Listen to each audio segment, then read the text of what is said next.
Makhluk syurga yang dirahmati Allah Subhanahu wa taala. Insyaallah kajian kita melanjutkan kitab Bidayatul Hidayah bersama akhina Ustaz Haji Muhammad Hidayatullah Al-Saimat. Fa ilaihi falyatafadhal. Assalamualaikum warahmatullahi wabarakatuh. Alhamdulillah wassalatu wassalamu ala sayyidina Rasulillah wa ala alihi wa sahbihi wa man walah wa la hawla wa la quwwata illa billah. Rabbi shrah li sadri wa yassir li amri wahlul 'uqdatam min lisani yafqahu qawli wasaddid bihi lisani wahdi qalbi bihaqqi nabiyyina Muhammadin sallallahu alaihi wasallam. Amma ba'd. Jamaah Masjid Az-Zikra Sentul yang dimuliakan oleh Allah, alhamdulillah setelah kita menunaikan salat subuh berjamaah, kita masih diberi kesempatan oleh Allah Subhanahu wa taala untuk menunaikan kewajiban kita yang lain sebagai seorang muslim, yaitu kewajiban talabul ilmi, mencari ilmu. Kita akan lanjutkan kajian kitab Bidayatul Hidayah karya Imam Al-Ghazali. Kita sudah sampai kepada bagian yang kedua. Jadi kitab ini terdiri dari dua bagian. Bagian pertama sudah kita selesaikan di pertemuan sebelumnya, yaitu bagian at-ta'at, bagian ketaatan. Dari bangun tidur sampai kemarin bab terakhir adalah tentang bab puasa. Sekarang kita masuk ke bagian yang kedua, yaitu al-qismus tsani al-qaulu fi ijtinabil ma'asi. Bagian yang kedua tentang pembahasan menjauhi kemaksiatan. Qala al-musannifu rahimahullahu ta'ala wa nafa'ana bihi wa bi'ulumihi fid dharaini amin. I'lam anna lid-dini syatraini. Ketahuilah bahwasannya agama ini memiliki dua bagian. Ahaduhuma tarkul manahi wal akharu fi'lut ta'ati. Yang pertama adalah meninggalkan larangan, meninggalkan segala apa yang dilarang oleh Allah Subhanahu wa taala. Wal akharu, dan yang kedua adalah fi'lut ta'ati, yaitu menjalankan ibadah atau perintah-perintah Allah. Wa tarkul manahi huwal asyad, dan menjauhi larangan itu lebih berat daripada melakukan ibadah. Jadi kalau kita melakukan ibadah sholat subuh itu lebih ringan sebenarnya. Kita bersedekah itu lebih ringan daripada kita melakukan kemaksiatan-kemaksiatan. Jadi ketaatan perintah ibadah bagi seorang muslim itu lebih ringan dibandingkan menjauhi larangan Allah Subhanahu wa taala. Maka tidak banyak orang mungkin ibadahnya luar biasa, tapi maksiatnya juga luar biasa. Orang bisa beramar ma'ruf, menyerukan kebaikan, itu gampang. Yang lebih susah lagi adalah bernahi mungkar. Itu lebih susah lagi. Kenapa? Karena pada dasarnya manusia ini syahwatnya lebih besar daripada akalnya. Syahwat kita ini lebih dominan daripada akal. Dulu di sini juga pernah saya jelaskan, ketika akal ini diciptakan oleh Allah Subhanahu wa taala, akal ini menurut. Ketika disuruh ya aklu aqbil fa aqbala, ya aklu adbir fa adbara. Akal ketika pertama kali diciptakan disuruh menghadap, dia menghadap. Disuruh membelakangi, dia membelakangi. Tapi ketika nafsu syahwat ini diciptakan, disuruh ya nafsu aqbil fa adbara, disuruh menghadap malah dia membelakangi. Fa adbir fa aqbala, disuruh membelakangi malah dia menghadap. Jadi tabiat nafsu, tabiat syahwat kita, nafsu kita itu adalah membangkang. Akal kita ini yang dekat dengan ketaatan. Nah, makanya di sini disebutkan tarkul manahi huwal asyad. Menjauhi larangan Allah itu lebih sulit daripada kita menjalankan ibadah. Kenapa? Fa inna ta'atu yaqdiru 'alaiha kullu ahad. Karena menjalankan perintah Allah itu mampu dilakukan oleh siapapun. Siapapun bisa melakukan sholat, siapapun bisa melakukan puasa. Wa tarkus syahawati la yaqdiru 'alaihi illa as-siddiqun. Sedangkan meninggalkan syahwat, meninggalkan maksiat itu tidak akan bisa dilakukan kecuali mereka yang betul-betul tulus beribadah kepada Allah Subhanahu wa taala. Banyak di antara kita mungkin yang secara zahir dia ahli ketaatan, tapi ketika tidak dilihat orang, banyak kemaksiatan yang dia lakukan. Jadi ini adalah tantangan. Itu terus harus kita upayakan. Karena memang kalau kita menjadi seorang salik kepada Allah Subhanahu wa taala, menuju kepada Allah Subhanahu wa taala, memang harus ada namanya tarbiyatun nafs. Diri kita, nafsu kita ini kita didik dengan cara riyadhah dan lain sebagainya. Ada dengan cara puasa, karena innasyaitana yajri fil insani majrad dam. Karena setan ini berjalan di tubuh manusia ini adalah di jalur aliran darah. Kalau kita sering berpuasa, maka itu artinya mempersempit jalur setan. Maka biasanya orang yang makannya banyak, apalagi makannya itu haram, itu biasanya maksiatnya banyak. Karena apa? Darahnya tidak bersih lagi. Itu darah itu dari makanan haram, dari harta yang haram, dia makan semuanya, masuk semuanya. Maka itu mempermudah setan untuk menggodanya dan mempermudah setan untuk masuk ke dalam tubuhnya. Jadi ini adalah watarkun tadi fa inna ta'at yaqdiru 'alaiha kullu ahad. Ketaatan dapat dilakukan oleh siapapun. Tapi kalau meninggalkan kemaksiatan la yaqdiru 'alaihi illa siddiqun. Tidak dapat dilakukan kecuali oleh mereka-mereka yang benar, tulus, siddiq. Falidzalika qala Rasulullah sallallahu alaihi wasallam, oleh karena itu Rasulullah sallallahu alaihi wasallam bersabda, al muhajir man hajar su. Nah, ini cocok ini dengan orang Az-Zikra ini, dengan kampung sunnah. Rasulullah sallallahu alaihi wasallam bersabda, al muhajir man hajar su. Orang yang berhijrah itu adalah meninggalkan keburukan. Al muhajir man hajar su. Orang yang berhijrah, sekarang ini banyak hijrah. Tobat dari dari sifat-sifat sebelumnya, dari amalan-amalan buruk sebelumnya. Maka sekarang banyak terdengar itu komunitas-komunitas hijrah, yang perempuan dulunya tidak berjilbab menjadi berjilbab, yang dulunya makan harta haram sekarang pindah, yaitu tidak ada yang dimakan kecuali yang halal, hijrah. Nah, ini hadisnya. Hadisnya adalah al-muhajir man hajar su. Orang yang berhijrah itu adalah berhijrah dari keburukan. Wal mujahid man jahada hawahu. Dan seorang mujahid itu adalah orang yang melawan hawa nafsunya. Jadi orang yang berhijrah artinya meninggalkan segala keburukan.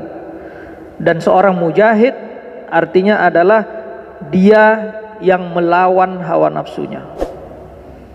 Karena kalau kita musuh kita orang lain itu gampang kelihatan, tapi kalau musuh kita adalah diri kita sendiri itu susah. Wa'lam annaka innama ta'sil ilaha bijawarihika. Ketahuilah bahwasannya kamu bermaksiat kepada Allah itu dengan anggota tubuhmu. Kita bermaksiat kepada Allah ini dengan menggunakan anggota tubuh kita. Dan anggota tubuh kita ini wahiyya ni'matun minallahi alaik. Padahal seluruh apa yang ada di dalam tubuh kita ini adalah ni'matun minallah, adalah nikmat karunia yang diberikan oleh Allah Subhanahu wa taala kepadamu. Wa amanatun ladaik, dan itu adalah merupakan sebuah amanah. Jadi kita diberi tangan oleh Allah, diberi kedua mata oleh Allah, diberi daya penciuman oleh Allah, diberi kaki oleh Allah. Ini adalah anggota tubuh kita yang merupakan nikmat sekaligus amanah. Banyak di sana yang mungkin tidak tidak memiliki tangan, ada di sana yang tidak memiliki kaki, ada juga di sana yang tidak mendapatkan pandangan selama hidupnya, dari sejak lahir sampai dia meninggal nggak pernah melihat indahnya dunia karena matanya tidak berfungsi. Jadi seluruh apa yang ada di dalam tubuh kita ini adalah nikmatun wa amanatun. Nikmat sekaligus amanah. Amanah berarti titipan, berarti kelak ada yang menagih. Seperti kita menitipkan mobil misalkan ke orang yang kita percaya, ternyata setelah 1 tahun kita kembali mobilnya rusak, ya tentu saja kita meminta pertanggungjawaban. Buat apa ini mobil saya ini kok bisa rusak? Dari bannya 4 tinggal 2, dijual di mana ini katanya? Meminta pertanggungjawaban sebagai pemilik kita. Dikasih rumah, rumahnya rusak, meminta pertanggungjawaban. Begitu juga Allah Subhanahu wa taala memberikan kita nikmat berupa apa? Berupa anggota tubuh kita ini. Itu nikmat dikasih sama Allah gratis. Nggak ada uang sewanya, gratis, nggak ada pajaknya. Hanya Allah meminta untuk digunakan kebaikan dan digunakan untuk ibadah kepadanya. Maka kalau kita tidak gunakan untuk ibadah kepadanya, maka dikelak diminta pertanggungjawaban.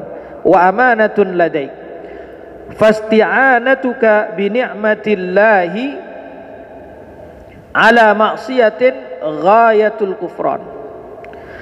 Maka penggunaanmu, maka kamu menggunakan anggota tubuhnya itu untuk bermaksiat, maka itu adalah ghayatul kufran.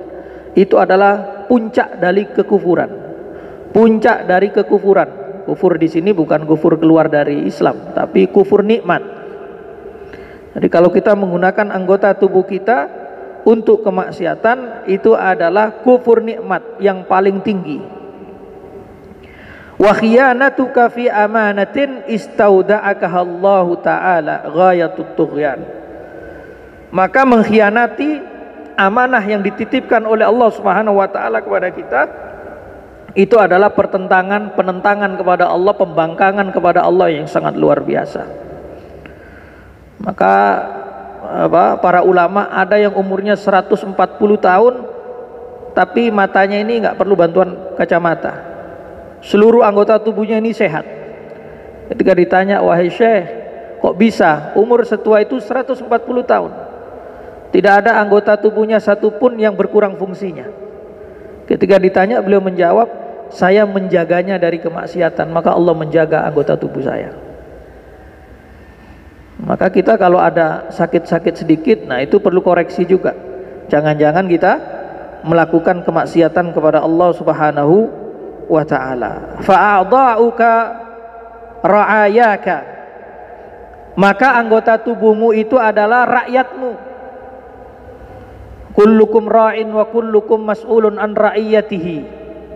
Setiap kalian adalah pemimpin dan setiap kalian akan dimintai pertanggungjawaban atas kepemimpinannya, atas rakyatnya. Maka a'dha'uka ra'ayaka, yaitu anggota tubuh kita ini adalah rakyat kita yang memimpinnya. Kalau kita salah menggunakan salah satunya, maka kita dimintai pertanggungjawaban. Jadi kita itu bertanggung jawab atas apa yang ada pada diri kita sendiri. Jadi amanah kita itu banyak, apalagi yang menjabat-menjabat. Pak RT akan ditanya tentang tanggung jawab lingkup RT-nya. Pak RW akan ditanya oleh Allah tanggung jawab akan lingkup RW-nya. Begitu juga gubernur akan dimintai pertanggungjawaban di lingkup provinsinya. Terus semakin banyak amanah, semakin banyak pertanyaan akan pertanggungjawaban. Tapi seorang muslim, seorang mukmin tidak boleh lari dari tanggung jawab, karena takut nanti dimintai pertanggungjawaban, disuruh jadi ini nggak mau, disuruh jadi itu nggak mau. Bukan, nggak boleh lari. Justru kalau kita lari kita dosa. Khawatir kita memang yang punya kompeten di situ dan harus menjalankan amanah itu.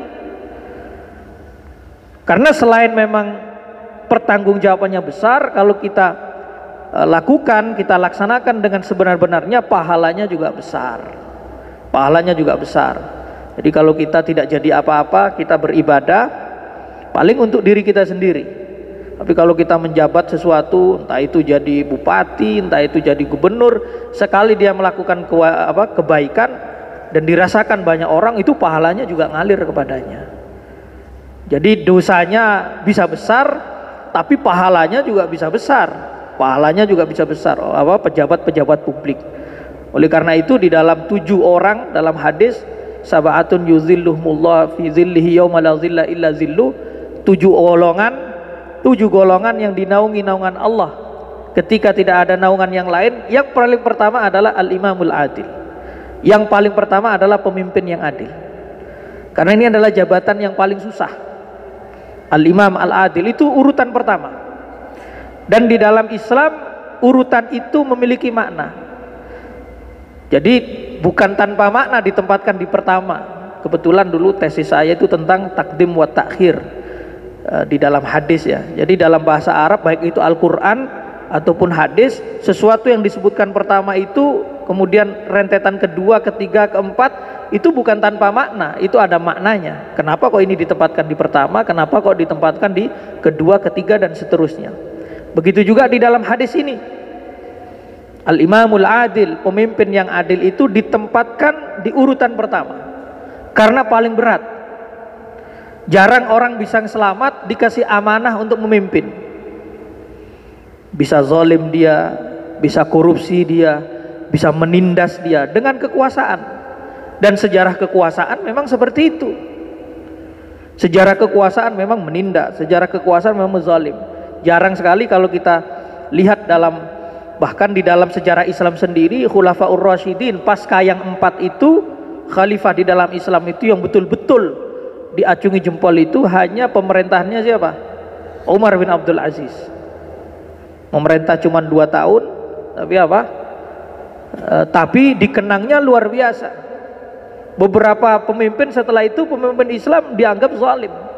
Maka dalam sejarah itu kalau disebutkan khalifahnya Abu Bakar, Umar, Utsman, Ali, setelah itu banyak terjadi kezaliman. Barulah muncul Umar bin Abdul Aziz, baru itu muncul lagi keadilan.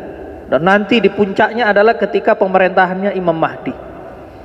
Di pemerintahan Imam Mahdi itu jangankan manusia, hewan saja merasakan keadilan kepemimpinan Imam Mahdi.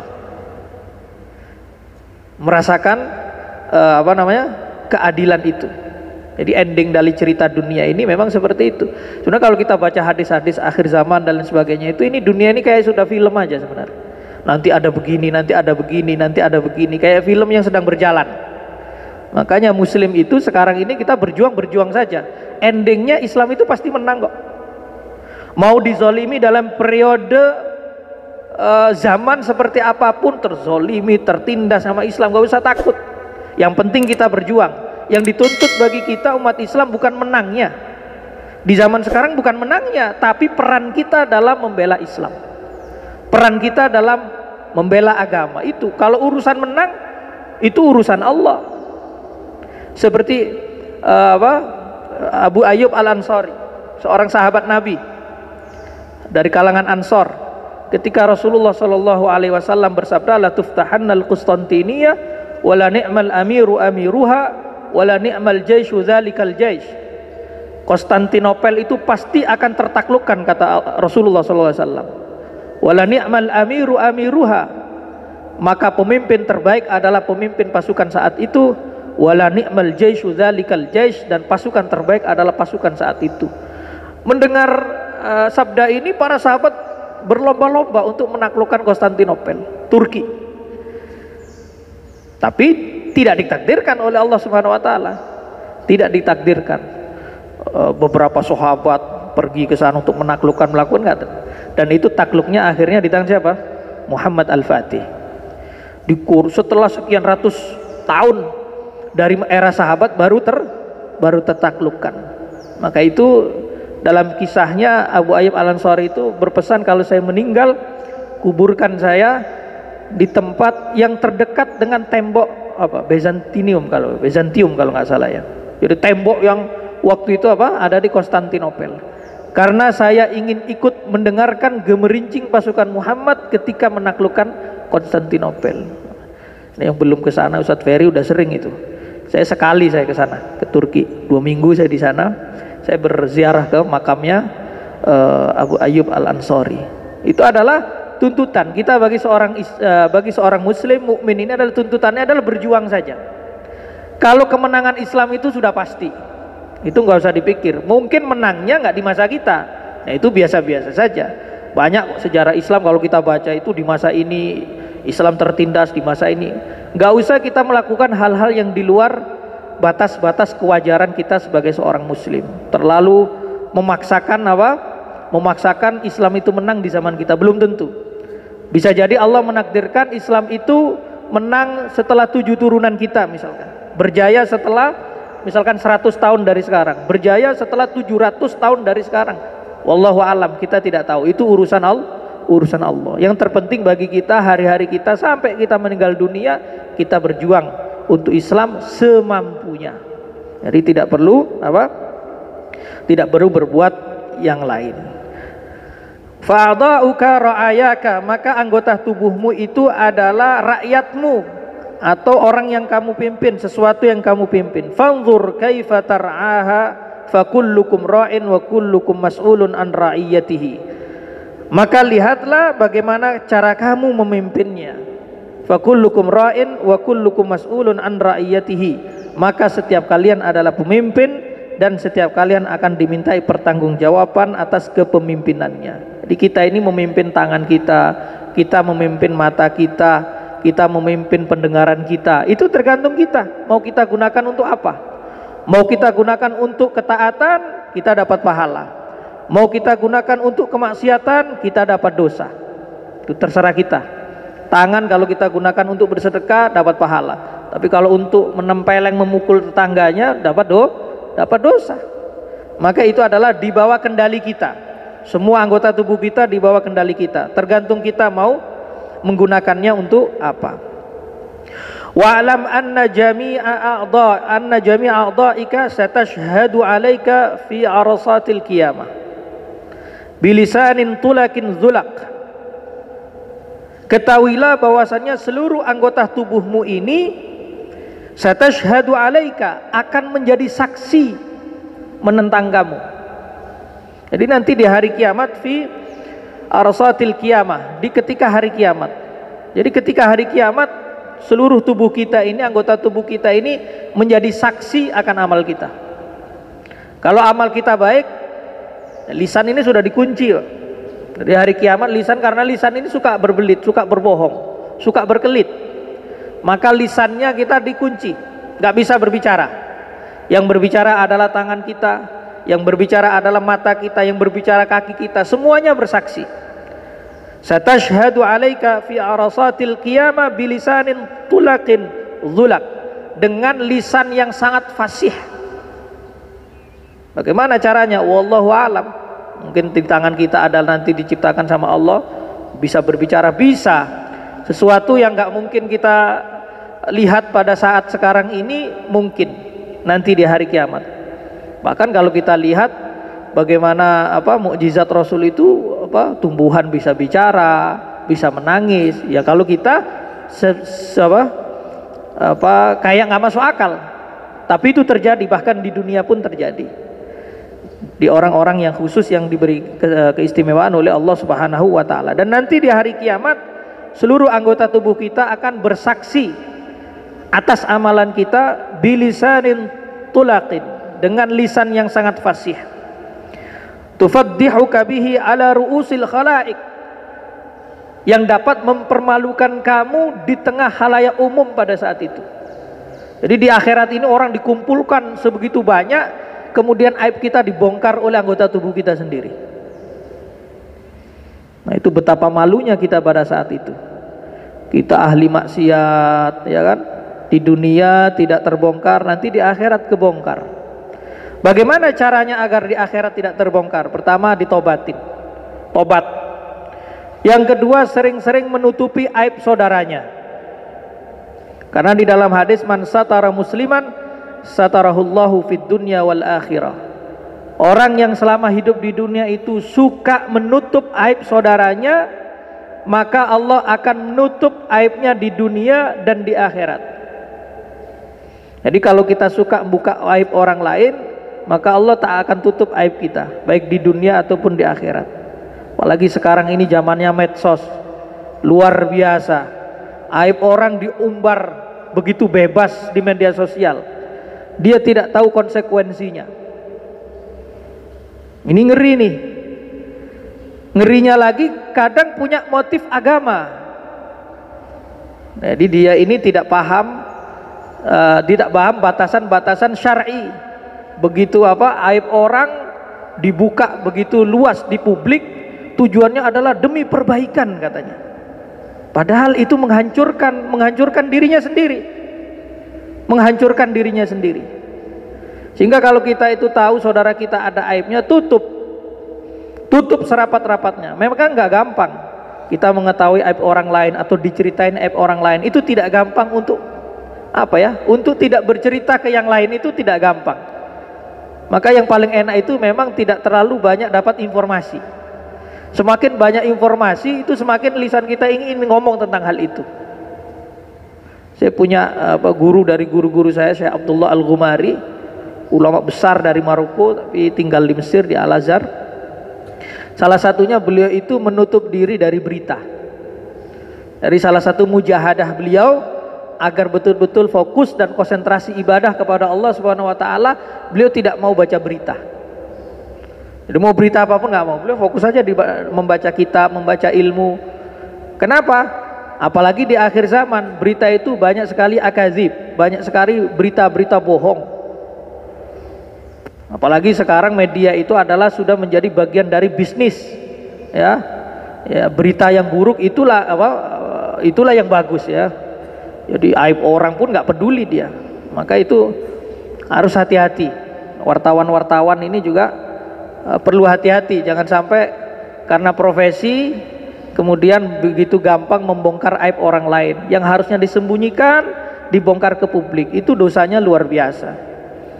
Ya, jadi kalau kita ingin kelak di akhirat itu ditutup oleh Allah Subhanahu wa taala aib kita, maka di dunia kita juga harus pandai menutup aib saudara kita.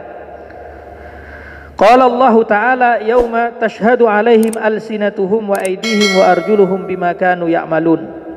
Di hari di mana lisannya bersaksi, tangannya bersaksi, kakinya bersaksi, bima kanu ya'malun, atas apa yang mereka lakukan. Wa qala Allah Ta'ala al-yauma nakhtimu ala afwahihim wa tukallimuna aydihim wa tashhadu arjuluhum bima kanu yaksibun. Ini di surat Yasin ini yang sering kita baca ketika tahlilan. Al-yauma nakhtimu ala afwahihim, pada hari ini kata Allah Subhanahu wa taala kami tutup mulut-mulut mereka. Wa tukallimuna aydihim, dan tangan mereka yang berbicara. Wa tashhadu arjuluhum, dan kaki mereka yang bersaksi. Bima kanu yaksibun, atas segala apa yang mereka lakukan. Fahfat ya miskinu, maka jagalah wahai orang miskin. Nah, miskin di dalam sini bukan orang yang nggak punya harta. Miskin itu artinya orang yang perlu dikasihani, itu miskin. Fahfat ya miskinu, maka jagalah wahai orang yang penuh dikasihani. Jami abadanika minal ma'asi, jagalah seluruh anggota tubuhmu, badanmu, minal ma'asi, dari kemaksiatan. Wa khususan a'dha'uka sab'ah, khususnya anggota tubuh yang 7. Ini harus dijaga ini. Anggota tubuh yang 7 anggota tubuh ini harus betul-betul dijaga. Fa inna jahannama laha sab'atu abwabin, karena neraka jahanam memiliki 7 pintu. Ya, likulli babin minhum juz'um maksumun. Setiap pintu jahanam itu memiliki memiliki bagiannya masing-masing. Wala yata'ayyanu litilkal abwab illa man asallaha ta'ala bihadhil a'dha'is sab'ah, dan tidaklah masuk kepada 7 pintu jahanam itu kecuali orang yang bermaksiat kepada Allah dengan 7 anggota tubuh tersebut. Apa 7 anggota tubuh tersebut? Yang pertama adalah wahyal ain, yaitu mata. Anggota tubuh yang pertama kenapa kok disebutkan mata dulu? Nah, lagi-lagi karena mata ini yang paling banyak bermaksiat. Bisa ngelirik ke kanan, bisa ngilik ke kiri, ya kan? Bisa seakan-akan mandangnya ke sana tapi lirikannya entah kemana. Itu mata itu pintar sekali. Maka yang maksiatnya banyak itu adalah mata. Maka itu perlu dijaga.